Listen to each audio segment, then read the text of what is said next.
Why does it feel like the moment they walk away is the moment everything finally becomes real? Why does the goodbye hurt more than the silence before it? And why does love with an avoidant always seem to begin at the exact point it ends? And this is the truth no one prepares you for, and it's uncomfortable because it flips everything you were taught about love upside down. We're told love grows through closeness, through consistency, through staying. But with an avoidant, closeness doesn't feel like safety, it feels like a threat. And that's why the title hurts so much, because it sounds cruel at first, like an excuse, like abandonment dressed up as meaning. But if you've lived this pattern, if you've felt someone pull away just when things felt real, you already know this isn't about not caring. This is about fear that runs deeper than logic, deeper than words, deeper than anything you could have done differently. And here's the part that hits hardest. The avoidant often has to leave you first, not because you weren't enough, but because you were too important, because staying would force them to feel something they were never taught how to survive. So when they disappear, when they detach, when they go cold, it's not the absence of love, it's the presence of it, unregulated, overwhelming, and terrifying. And that's the paradox that keeps people stuck, blaming themselves, replaying conversations, wondering what switch they flipped, when the truth is there was no single moment, no wrong text, no wrong need. The ending was baked into the beginning. Because avoidants feel closest right before they pull away, not after, not later, but in that quiet moment where intimacy crosses an invisible threshold, where emotional connection starts to feel permanent, where the relationship stops feeling optional. That's when their nervous system sounds the alarm, not because something bad is happening, but because something good is happening, and their body doesn't know how to hold it. Closeness for them isn't soothing, it's activating. It wakes up old memories they don't consciously remember, but their body does. Memories of being needed too much, relied on too heavily, or emotionally unsupported when they were vulnerable. So when you lean in, when you relax, when you finally feel safe enough to want more, they feel the opposite. They feel like they're about to lose themselves. And the closer you get, the louder that fear becomes, which is why avoidants often seem most affectionate right before they disappear, because that's the moment where the emotional connection peaks and their system goes into shutdown mode. It's not manipulation, it's protection, learned early, practiced silently, perfected over years.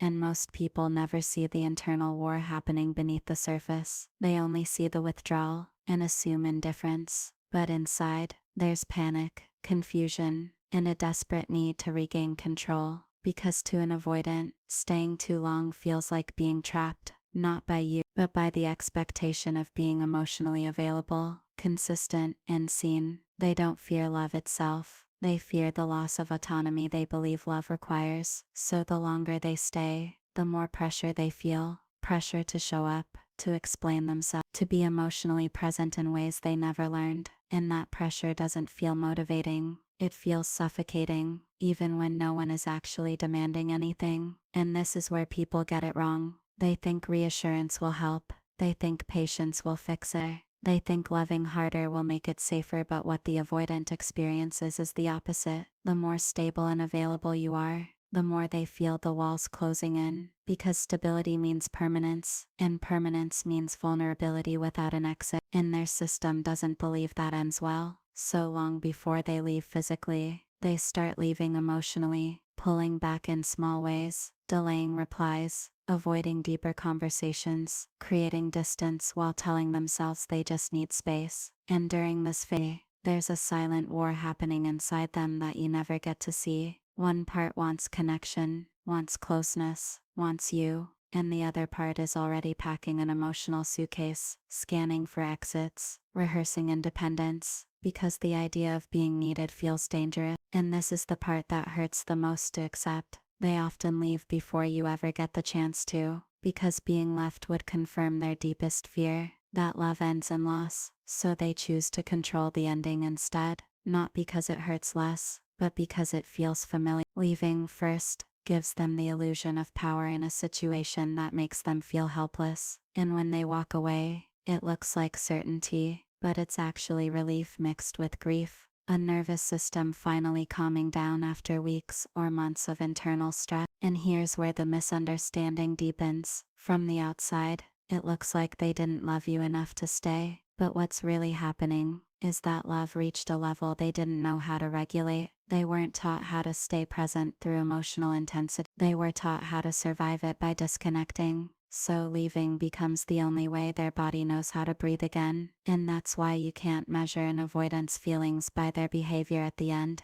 because the end is where fear takes the wheel, not true. And this doesn't mean you should wait, or chase, or put your life on hold, but it does mean the story you tell yourself matters. Because if you believe they left because you were too much, you'll shrink yourself for the next person. And if you believe they left because they didn't care, you'll harden your heart. But the real reason sits in the uncomfortable middle. They left because closeness activated wounds they haven't healed, and staying would have forced them to confront parts of themselves they weren't ready to face. And understanding this doesn't make the pain disappear, but it can stop you from turning that pain inward. Because love within avoidant isn't lost in the leaving, it's delayed, fragmented, and hidden behind fear. And that's why, as brutal as it sounds, they often have to leave you first to ever understand what you meant to them. Because distance is the only place where their feelings can exist without triggering their defenses. And that realization doesn't happen while you're still there trying to make it work. It happens later, in silence, when there's no pressure, no expectations, and no one asking them to show up. Only then does the emotional fog lift. Only then do they feel the weight of what they walked away from. And only then does love stop feeling like a threat and start feeling like a loss. And whether or not they ever return, this truth matters for you, because it reminds you that real love should not require you to disappear. And anyone who has to leave to feel safe isn't rejecting your worth. They're revealing their wound. And this is where the story usually splits in two, because after they leave, everything looks final on the outside, but inside the avoidant, nothing is actually finished. And this matters because one of the deepest reasons they leave first is rooted in a fear most people never see. The fear of being left, not abandoned in a dramatic way, but emotionally dropped, exposed, needing someone who suddenly becomes unavailable. And this fear doesn't come from the relationship itself. It comes from earlier experiences where connection felt unreliable, where closeness came with consequences. So the avoidant learns a rule early on. If endings are inevitable, it's safer to choose them. Leaving first becomes a form of emotional insurance, because if they end it, they don't have to experience the shock of being rejected. They don't have to sit in the vulnerability of waiting. They don't have to hand their emotional safety over to someone else. And when things start to feel serious, when they sense that you could actually hurt them by leaving, they panic. Not because you're doing anything wrong, but because your importance has crossed a line they don't know how to manage. And this is why avoidants often pull away right after moments of closeness, deep conversations, shared plans, or emotional breakthroughs, because those moments make the loss imaginable. And once loss is imaginable, their system goes into prevention mode, so they leave before attachment can fully anchor, before the bond becomes something that could undo them. And from your side, it feels sudden, like the rug was pulled out from under you, because you were bonding in real time, while they were quietly calculating risk. And this is where the pain deepens, because the breakup doesn't come with a clear explanation. There's vagueness, confusion, mixed signals, and silence. And that silence can feel like cruelty, but it's actually avoidance doing what it does best, shutting down anything that feels emotionally overwhelming. And here's the part most people don't understand. The moment you start chasing after they leave, even gently, even lovingly, even just to seek closure, their nervous system reads it as danger, not because you're wrong to want answer, but because pursuit equals pressure to an avoidant, and pressure reactivates the same fear that made them leave in the first place. Every message, every attempt to reconnect, every emotional explanation feels like proof that staying would have meant being responsible for someone else's feeling, and that's a responsibility they don't trust themselves to carry. So instead of softening, they harden. Instead of missing you,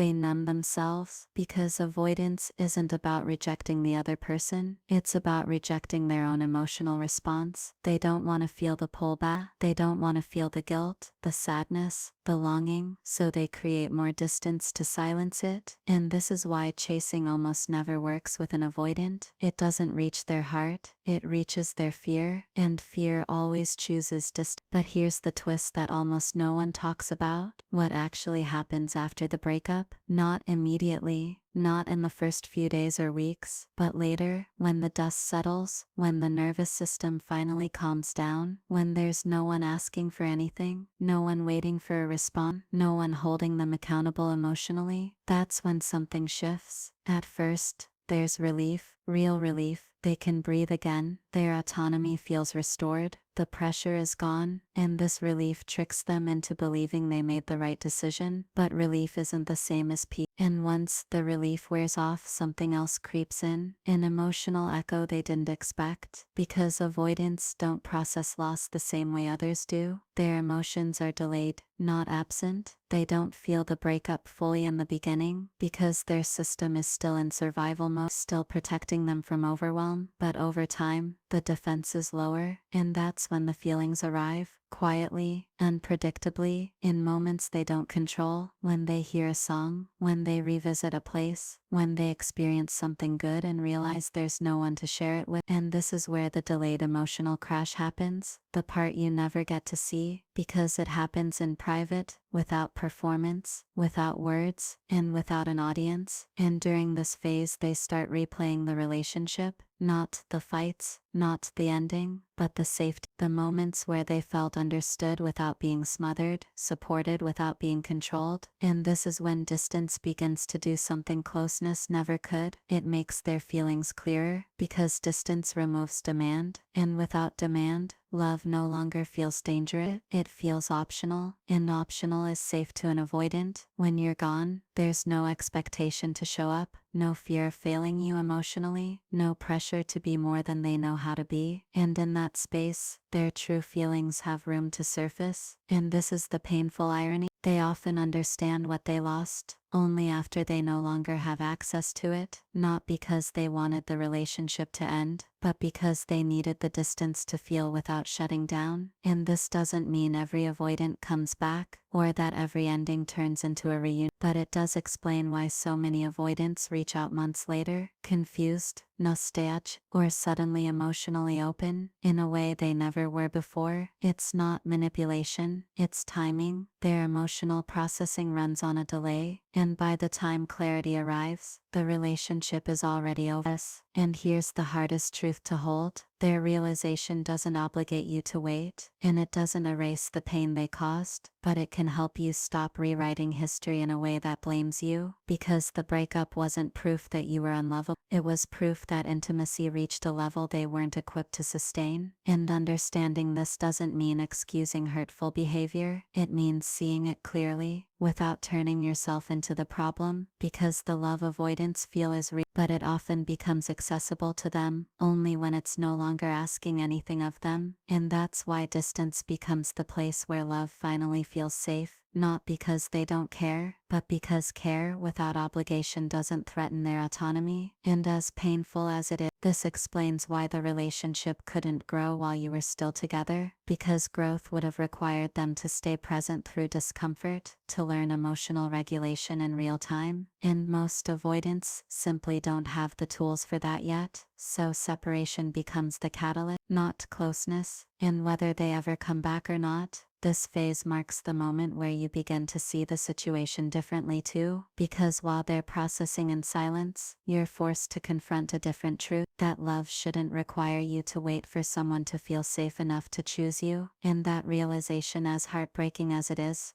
the beginning of your own clarity, not the end of the story. And this is where things get even quieter.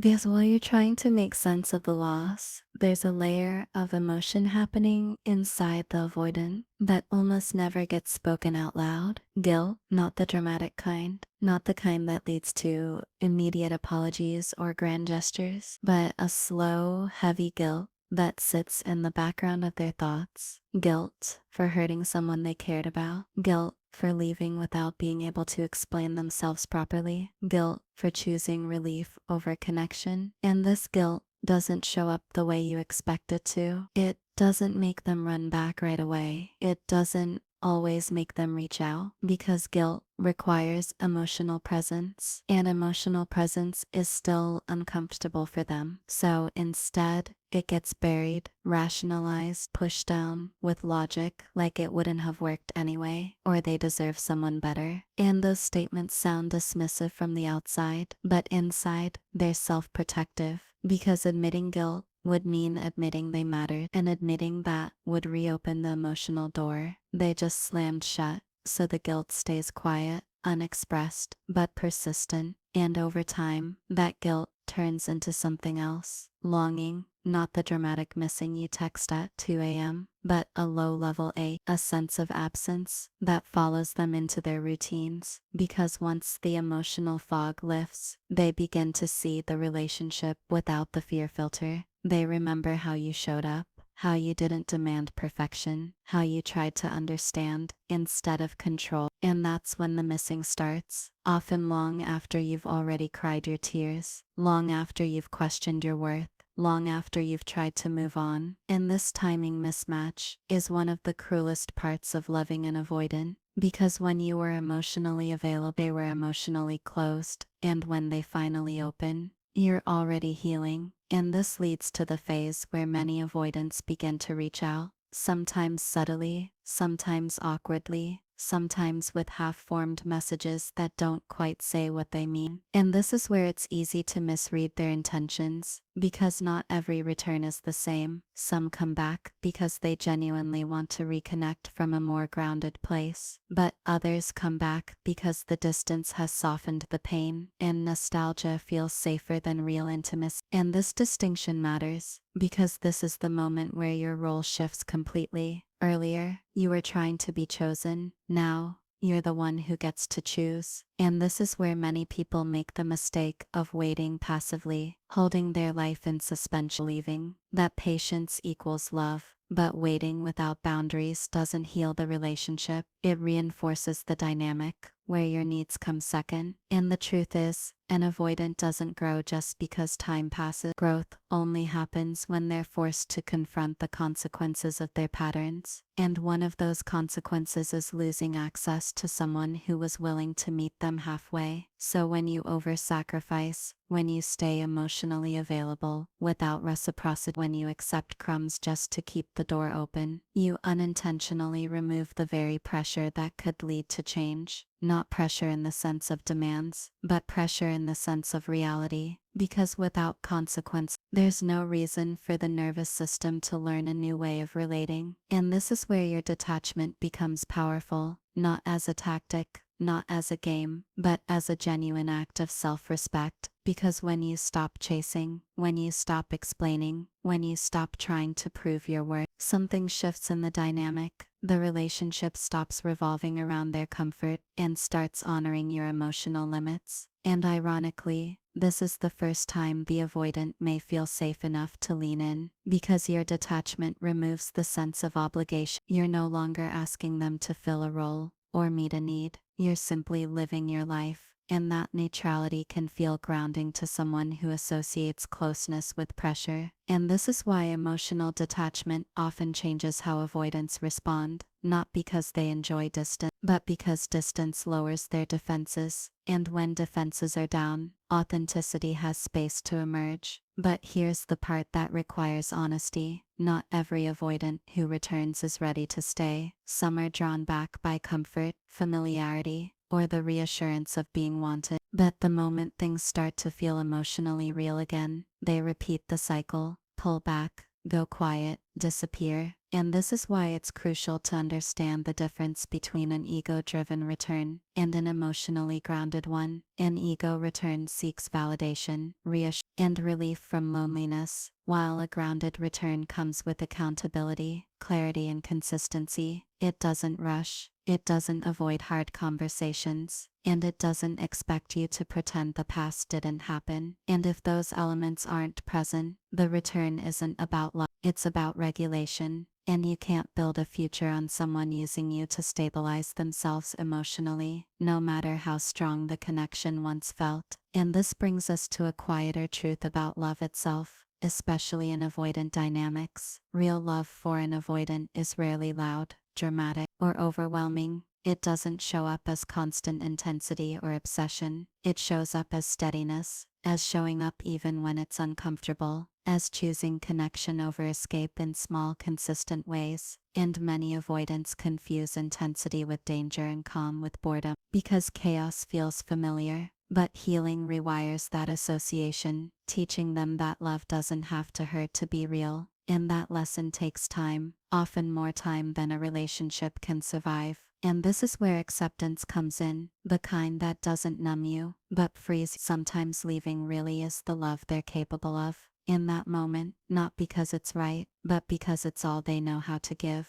And accepting that doesn't mean settling for less. It means releasing the fantasy that if you just waited longer or loved harder, the outcome would change. Because love isn't about endurance, it's about mutual presence. And the final shift happens when you realize that whether they come back healed or stay gone, your life doesn't need to be paused. Your growth doesn't need to be conditional. Your worth was never dependent on someone else's capacity to stay. And when you reach that place, something powerful happens. The story stops being about why they left and becomes about why you stayed as long as you did, what you learned, how you grew, and how you choose differently moving forward. Because the real ending to this story isn't them returning, it's you no longer needing them to. And that's when love, real love, finally becomes safe for you too. And this is where everything quietly turns inward, because once you stop needing the ending to look a certain way, you begin to see the deeper pattern for what it is. Not a tragedy, not a failure, but a lesson about how love actually works. When one person is emotionally available, and the other is emotionally guarded. And this is where your detachment stops being reactive, and starts being transformative. Because detachment doesn't mean you stopped caring. It means you stopped abandoning yourself to keep someone else comfortable. And this shift changes the power dynamic in ways that are subtle but profound. When you detach emotionally, not with bitterness, not with punishment, but with calm acceptance, the relationship no longer revolves around waiting, guessing, or hoping. And this is often the first time the avoidant feels a different kind of loss. Not the loss of closeness, but the loss of access. Access to your emotional energy, your reassurance, your availability. And this loss is very different from a breakup, because it's quiet, it's not dramatic. There's no argument to hide behind, no excuse to lean on. It simply is. And that absence forces reflection in a way chasing never could. Because when you're no longer trying to pull them back, they're left alone with their own patterns, their own choices, and their own consequences. And this is where the truth becomes unavoidable. Either they rise to meet themselves emotionally, or they retreat further into avoidance. And this is the fork in the road that determines everything. Because what makes an avoidant want to return versus stay gone has very little to do with how much you loved them, and everything to do with how willing they are to sit with discomfort. A return that's rooted in growth feels different. It's slower, clearer, more grounded. It doesn't rush intimacy or avoid accountability. It acknowledges the past without minimizing it. And it doesn't ask you to pretend nothing happened. But many returns aren't like that. Many are driven by loneliness, nostalgia, or the need to feel desired again. And these returns often collapse under the weight of real connection, because the underlying fear hasn't changed. And this is where discernment becomes your protection. Not every message is an invitation to reopen your heart. Not every apology is a sign of change. And not every expression of missing you means readiness to stay. And learning to tell the difference is one of the most important skills you take away from loving an avoidant, because it teaches you to listen to behavior over words, consistency over intensity, and presence over promise. And this clarity doesn't harden you, it refines you. It sharpens your understanding of what real love actually feels like in your body. Not anxious, not uncertain, not constantly bracing for loss, but calm, mutual, and emotionally available. And this is where another truth settles in. Real love for an avoidant, when it's healthy, is quiet. It's not the push and pull, not the highs and lows, not the constant guessing. It's showing up even when it's uncomfortable. It's choosing conversation over disappearance. It's staying emotionally present instead of checking out. And many avoidants don't reach this version of love until they've lost something meaningful, because loss is often the teacher that stability never was. And this is painful to accept, but it's also freeing, because it means the relationship didn't fail because you weren't an eye. It ended because it reached a point where growth was required. And growth is the one thing avoidance resists the most. And this brings us to the hardest truth of all. Sometimes leaving really is the love they're capable of at that stage of their life. Not because they want to hurt you, not because they don't care, but because staying would require them to be someone they don't yet know how to be. And accepting this doesn't mean romanticizing abandonment. It means releasing the fantasy that love alone can heal someone who isn't willing to face themselves. Because love isn't supposed to feel like a test of endurance. It's not meant to be proven through suffering. And when you let go of the idea that their return is the measure of your worth, something shifts inside you. And the story stops revolving around whether they'll come back and starts focusing on what you're building without them. Your boundaries get clearer, your standards rise, and your nervous system begins to relax, because you're no longer living in anticipation. And this is where the real ending lies. Not in reconciliation, not in closure conversations, but in self-respect, because whether they return healed or stay gone forever, your life moves forward, and that forward movement is the proof that you loved deeply without losing yourself. And if they ever do come back in a way that's accountable and emotionally present, you'll be able to meet them from a place of choice, not need. But if they don't, you won't be left wondering what you did wrong. You'll understand what happened clearly. You'll know that the love was real, the timing was wrong, and the capacity was limited. And that understanding is what finally sets you free, because the goal was never to be chosen by someone who had to leave to feel safe. The goal was to choose yourself in a way that never requires you to disappear. And that's the quiet power at the heart of this story, the realization that love should not cost you your peace. And anyone who has to walk away to understand your value was never meant to define it in the first place.